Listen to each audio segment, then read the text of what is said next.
আজকের ট্রিপটা ভীষণই স্পেশাল, কারণ আজ আমি একদম একা একটা ছোট্ট ট্রিপ করতে চলেছি, একদম কিছু অজানা মানুষের সাথে। কোনো ট্রিপে এই জীবনে প্রথমবার বাড়ির লোক ছাড়া বা বন্ধুবান্ধব ছাড়া এই প্রথম বেরোলাম।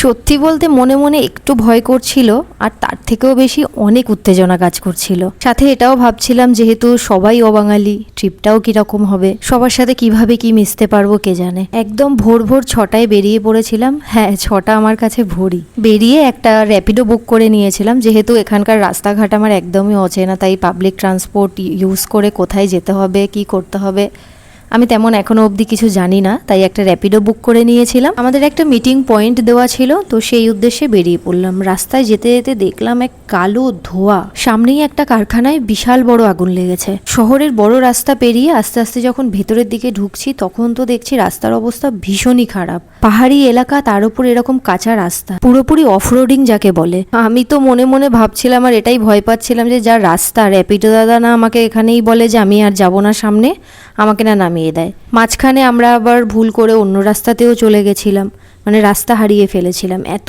ভেতর দিয়ে রাস্তা, আর রাস্তার অবস্থা ভীষণই খারাপ, পুরো কাঁচা রাস্তা, তার মধ্যে বৃষ্টি হয়েছে।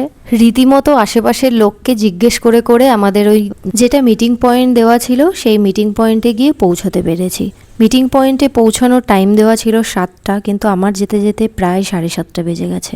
আর অবশেষে এসে পৌঁছলাম গাড়ভাঙা রিজার্ভ ফরেস্ট। আর এই রিজার্ভ ফরেস্টের মধ্যে দিয়েই আজ আমাদেরকে যেতে হবে। আর পৌঁছে দেখি সবাই চলে এসছে, আর এসে সবার সাথে হাই হ্যালো হলো, আর আস্তে আস্তে ভয়টাও কাটতে শুরু করলো। আর এই গেট থেকেই আমাদের সবার গ্রুপ ভাগ হয়ে গেল, যে যার মতো স্কুটি, গাড়ি, 4 হুইলার নিয়ে এসছিল।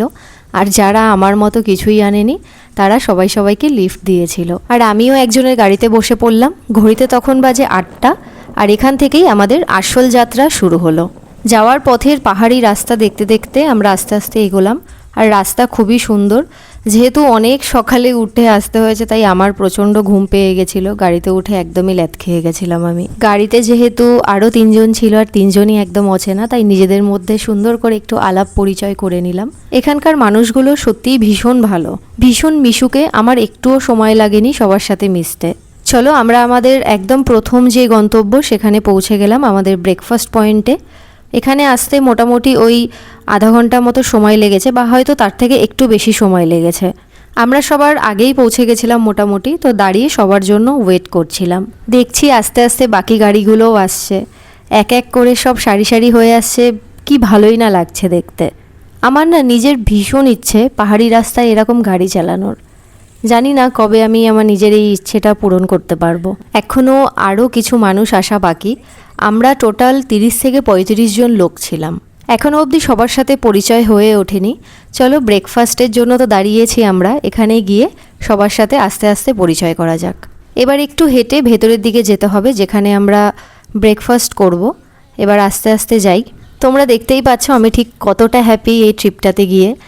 আমরা চলে এসেছি আমাদের ব্রেকফাস্ট পয়েন্টে। এত সুন্দর জায়গা, এটাও একটা ড্রিম, যে চারিদিকে কোনো বাড়িঘর নেই, চারিদিকে পাহাড় আর জঙ্গলের মাঝখানে একটু বসার জায়গা আছে, যেখানে বসে আমরা ব্রেকফাস্ট করব।